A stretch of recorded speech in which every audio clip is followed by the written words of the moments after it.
Welcome back, guys. It's craft time. In today's video, we are going to be picking up two of the Dollar Tree's little coffee cups. They're like little shelf sitters, and giving them a makeover. Let's go ahead and get started.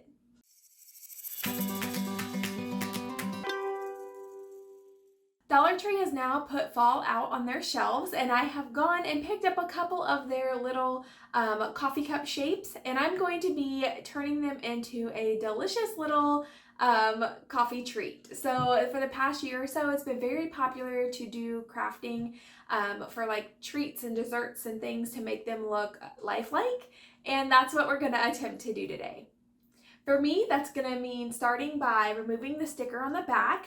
I always use my heat gun to kind of heat up that adhesive, and my little window scraper, it's just a razor blade, and scraping that off. And then I like to take a paper towel, get some alcohol on it, rub it all over the back, and then either use the dry part of the paper towel and rub it over the adhesive to where it kind of sticks to it.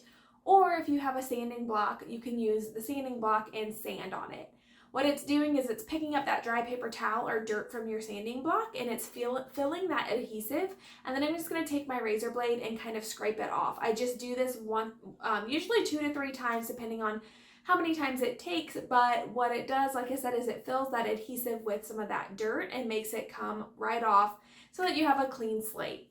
I like to use the backs of these items as my front so that they're nice, crisp, and clean, especially if the paper image on there does not come off. Sometimes they'll come right off clean as a whistle. Other times they just tear and break. I can kind of tell if it's going to happen before starting, and these were not going to come off cleanly. So I'm going to start with painting them. Now you can paint these up however you want. I'm actually going to be using some textured paint today.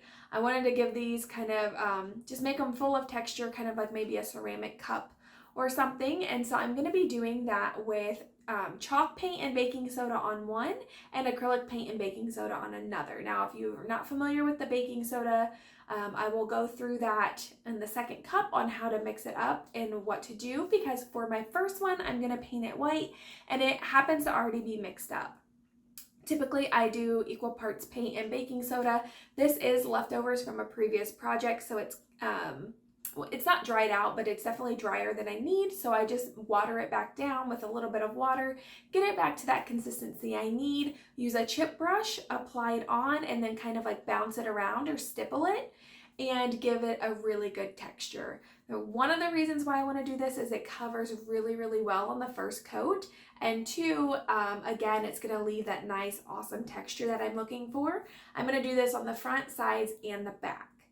For the second cup, I want to go for more of like a pumpkin spice fall orange kind of color. So I'm going to use the acrylic paint in the colors pumpkin, barn red, and then a little bit of, I believe, brown, which is a nutmeg, and just like mix up colors until I get the color that I'm really looking for. Once I'm happy with the color, I'm just going to grab some regular old baking soda. I have this one specific for my craft room, and I'm going to slowly add that in until I am happy with the texture. Now I did want to go a little heavier on this to give it a really good thick texture. Now I will say after doing it, it's a little thicker than what I wanted, but live and learn. But typically what I would do is just take a plastic spoon and do 1 spoonful at a time. Then you just mix them together, and they'll eventually, if you keep mixing, they'll become one, and it'll give you that really fun texture. Again, typically equal parts paint and baking soda is the ratio I go for. I went a little heavier this time because I wanted a really good, nice texture. Again, I'm going to take a chip brush. By that, I just mean one of these with a really rough textured bristles. Brush it on and stipple it all over and give it that really nice texture. This dries decently fast, but since there's a lot of paint on there, I'm going to use my heat gun and help speed along the process. Again, with this one, I did the front and back along with all of the sides. Once those were nice and dry, I took my Rust-Oleum 2X in clear matte, and I gave them both a good spray front and back and sides just to kind of set that paint in to make sure that it's not gonna easily come off. Once I'm done with that and the spray paint is dry, it is time to decorate. So for the small little like teacup, I'm gonna just add on some black with some black acrylic paint. I'm going to outline it a little bit. I'm going to color in the handle and then kind of draw out the details. So like where the little saucer would be, where the rim of the cup would be. And then I'm going to be using Dollar Tree's adhesive stickers. Adhesive stencil and creating a little design. I just want this to be really simple, so all I'm going to do is peel the back down as far as I want for the design that I'm going to be using, stick it down, and then use a little stencil brush and kind of swirl my stencil on. Typically, I would do like a Mod Podge or the same color base just to make sure it doesn't bleed, but with this one, I'm just going to go straight in there because if it's not perfect, I think that would look great and kind of give it like an older feel. Just to kind of solidify everything, I'm going to take that same brush I did my outline with and add 2 little lines and call that one good. For the next one, I am using this drawer contact paper. I actually did this on the last video I did when I did a coffee cup because I really loved making it look like the heat sleeve that would be around the cup.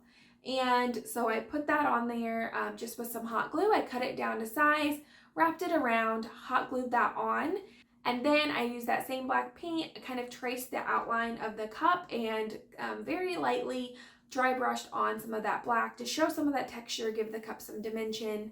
And then I'm stopping there for now because I wasn't quite sure how I wanted to decorate it the rest of the way. I would suggest you finish doing that before moving on to the next step, but like I said, I wasn't sure what I wanted to do, so I'll come back to that at the end.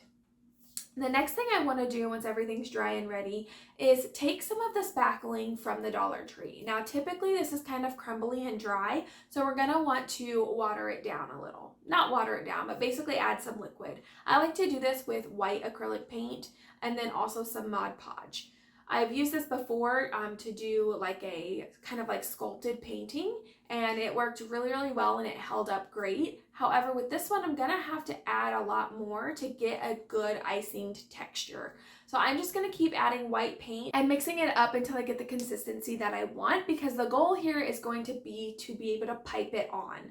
We're basically gonna be creating a fake whipped cream, and I use the white paint to kind of brighten up the color of the spackle and the Mod Podge to kind of add that extra liquid that we need to get it to the consistency that we need. I just keep mixing and mixing and mixing until I get it good. I did think I had it good at first, and I filled the piping bag and it clogged, so I knew that I had to take it back out and rework it. And I'm just using a piping tip, which you can find these cheap little plastic ones from Dollar Tree. I thought I had some of those on hand. I didn't, so I'm just using another one, a metal one I have. And I'm using a piping bag, which if you don't have, no worries, you can use a Ziploc bag. So you're just going to slip the tip into the bag. You're going to cut around it to where it, the tip of it comes out, but that it's not going to just fall out. And then you're going to fill your bag with the faux whipped cream. I'm going to do a nice whip on both of the cups. I'm going to do it at the top and just kind of go with the flow. It was a little more runny than I needed. I just need a slightly bit, like it held its shape and everything fine, but just a slight less, and I think it would have peaked a little better and looked a little better, but very happy with the texture, consistency, and the way it looks on the cup. And then I wanted to decorate it. So I'm going to take a little bit of white glitter, put that all over the top while it's wet, and then I'm actually going to be adding some cinnamon as well, and I'm just going to shake that on there really gentle to get the amount that I want. And then we're going to do kind of like a drizzle on top. For this, I'm going to use a Ziploc bag, some Mod Podge, which it would work better with like a glossy Mod Podge, but I only have matte and that's going to be just fine. And then it kind of mixed up until I got the color I wanted. I was wanting more of like a caramely look, but I couldn't quite achieve that color, so it looks more like a chocolate drizzle. It doesn't matter. I'm happy with it. So I'm just gonna pour those into the bag and use my fingers, kind of mush them around and mix them up. Then be ready, because it's gonna be runny. You're gonna cut a small hole in the tip, and then you're gonna drizzle that over top.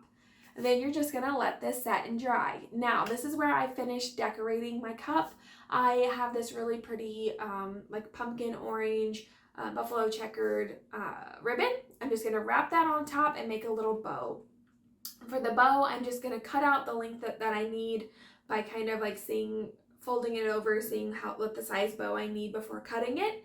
Cut it off, and then I did cut it slightly short, so I just used some hot glue To run down the center of those back two pieces where the tails meet, I hot glued those together. Typically I don't do this, I just let them overlap some, but I cut them a little too short. So I got those, and then I just took some twine, I pinched it in the middle, wrapped it around, and tied that securely. From there, I want to fluff my bow back up, so I'm just using a popsicle stick. I couldn't get in there with my finger very well, and slide that through, turn it on its side, and kind of fluffing it back up, and then I'm just going to hot glue that to the front. It is that simple to make these adorable little shelf sitters and make them a lot more realistic and give them so much detail and character, and I think they're absolutely adorable. So I would love to hear from you guys in the comments below. Is this something that you would give a try? And also, which of the two is your favorite? Thank you guys so much for being here. Would love for you guys to give this video a thumbs up if you've enjoyed this content. And if you're new here, consider subscribing to my page. We would love to have you here with us. If you're returning, thank you so much. I couldn't do this without your support. I'm going to take you guys in for a closer look, and I'll see you next time.